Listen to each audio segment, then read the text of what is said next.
Gracias por continuar con nosotros en esta noche en la que tenemos a la invitada, la doctora Karen Slowin, con temas muy interesantes, tratando de dar un esbozo de cómo es que se encuentra la situación guatemalteca. Guatemala podría estar a punto de caer en un estado fallido. Así lo señaló el Procurador de los Derechos Humanos, quien considera que nada en el Estado funciona. Deficiencias en seguridad, en justicia, salud, educación, derechos humanos, entre otros, forman parte de los aspectos que el Procurador de los Derechos Humanos considera que, por su escaso nivel de eficiencia, colocan a Guatemala en un estado fallido. Yo diría que estamos a medio paso de llegar a un estado fallido. Nada funciona, el sistema político continúa siendo el mismo, un estado que sigue creciendo, en muchos casos irresponsablemente, y no damos respuesta a la población sigue viviendo en condiciones de miseria, en condiciones de desigualdad, reitero, cualquier ámbito al que uno vea, hay grandes falencias. El problema, señala la organización Acción Ciudadana, radica en la debilidad de las instituciones. En muy poco tiempo sí podríamos llegar a ser un estado fallido, o sea, cierto, tenemos instituciones, pero esa institucionalidad está muy frágil, muy deslegitimizada. Resaltan que actualmente no existen propuestas ni iniciativas políticas que permitan reorientar al Estado. Por una Guatemala en paz, Lourdes Hércules y Noé Medina. Tema por demás interesante. Doctora, según su punto de vista como especialista, ¿estamos en realidad en Guatemala en un estado fallido? Bueno, mire, yo sinceramente pienso que depende de para quién y desde qué posición o desde qué ángulo lo vea. ¿Fallido para quién?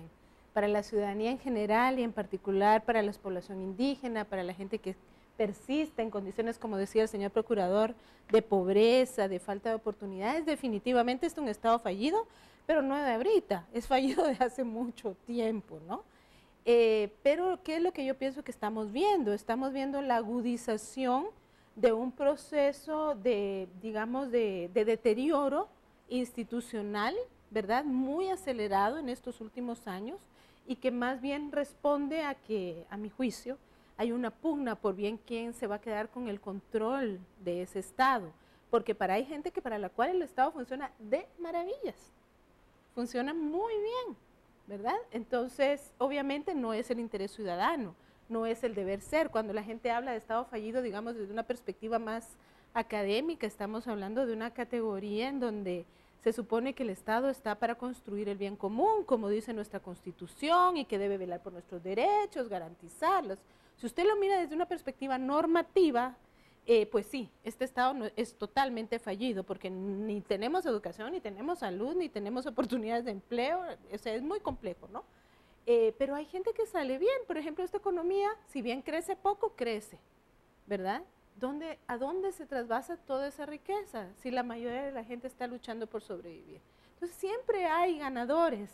Entonces ahí se relativiza el tema, ¿verdad? Sería, perdón Emilio, solo porque sé que es su especialidad, sería entonces falta de planificación, porque teníamos la excusa de no tener presupuesto 2 años atrás y ahora tenemos presupuesto y bonos.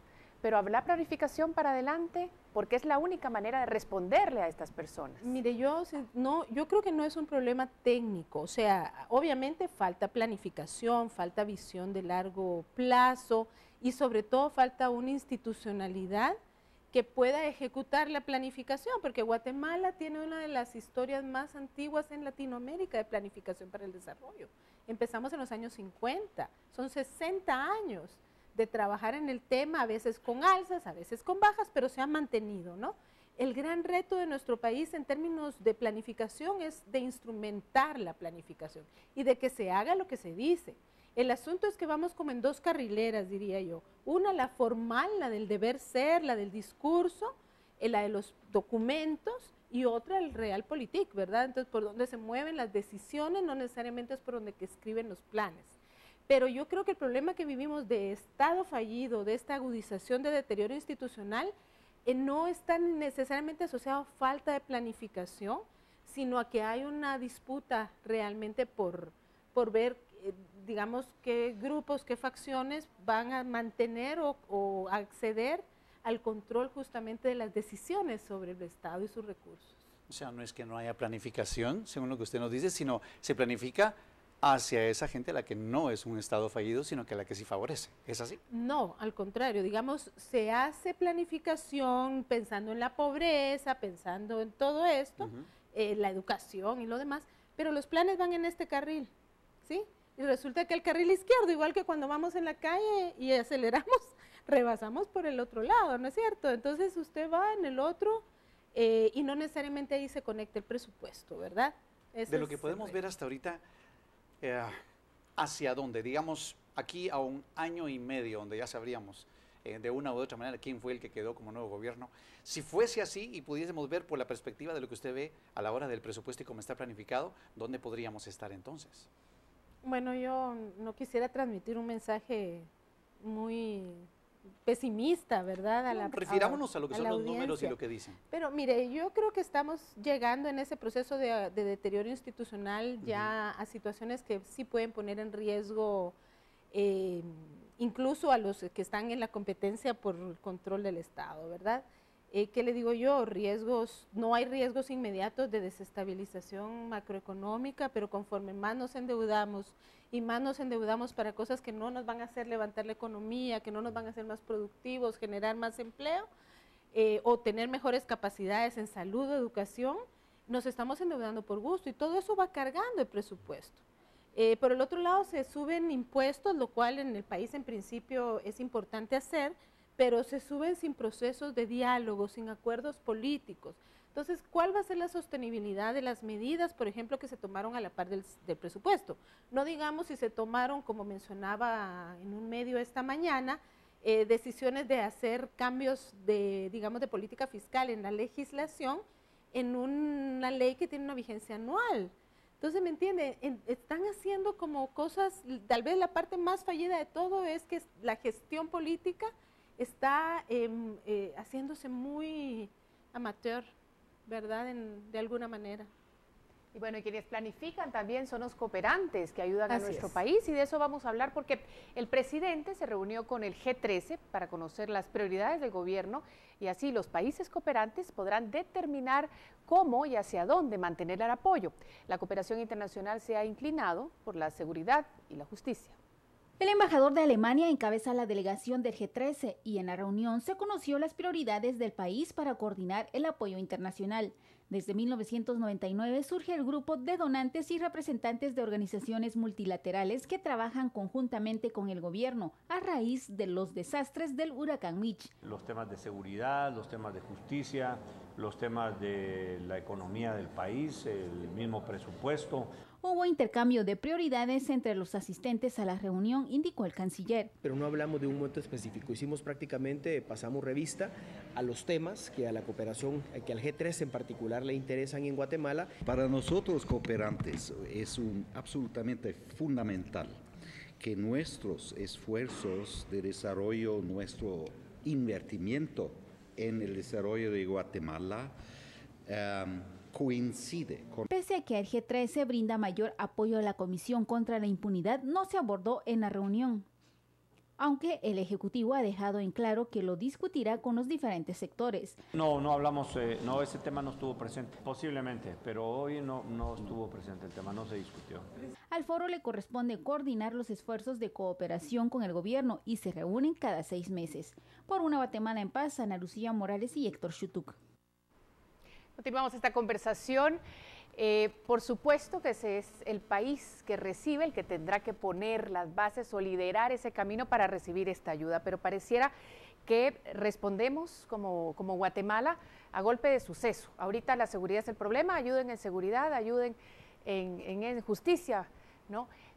¿Realmente vale esa ayuda porque llega donde tiene que llegar? ¿Cuál es su opinión? Bueno, mire, es un tema muy complejo el de conocer la efectividad de la ayuda, ¿verdad?, de la cooperación al desarrollo. Y Guatemala había empezado a caminar en la línea de ir incluso informando mejor a la ciudadanía de qué se destinan los recursos de cooperación. En ese marco, la Secretaría de Planificación, la CEGEPLAN, pues juega un papel muy importante.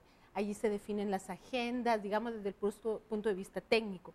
Lo que escuchamos en la nota en este momento es como corresponde, ¿verdad?, la visión política, el jefe de Estado, el presidente, que da líneas de por dónde él estima las prioridades.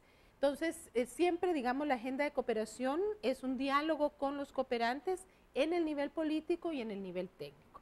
Entonces, por ejemplo, el tema de poner prioridad en seguridad y sobre todo el sistema de justicia, a mí me parece que es muy sensato, especialmente en el año que venimos, en el que vamos a entrar, disculpe, pero sobre todo porque no es que de repente los cooperantes también van a entrar a ayudar en el sistema de justicia. Ellos tienen años de estar trabajando con el sistema de justicia, lo más valioso sería, y esperaría yo que ese es el camino correcto, que después de decir el gran tema hay que precisar qué cosas, ¿verdad? Por ejemplo, a mí sí me llama la atención escuchar en la nota que no se discutiera el tema de la prórroga de la CICIG. A mí me parece que ese es un tema fundamental. Y lo otro, el tema de, yo escuchaba a la señora fiscal esta mañana en otro programa, y ella planteaba, ¿verdad?, la importancia de fortalecer la Fiscalía contra la corrupción. A mí me parece que ese es un tema tan fundamental que debería estar en la agenda priorizada en materia de seguridad y justicia, especialmente de justicia. Hacemos una nueva pausa, pero vamos a seguir con mucho más aquí.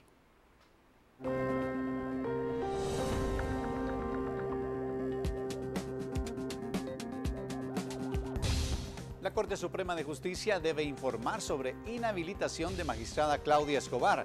Los detalles cuando volvamos.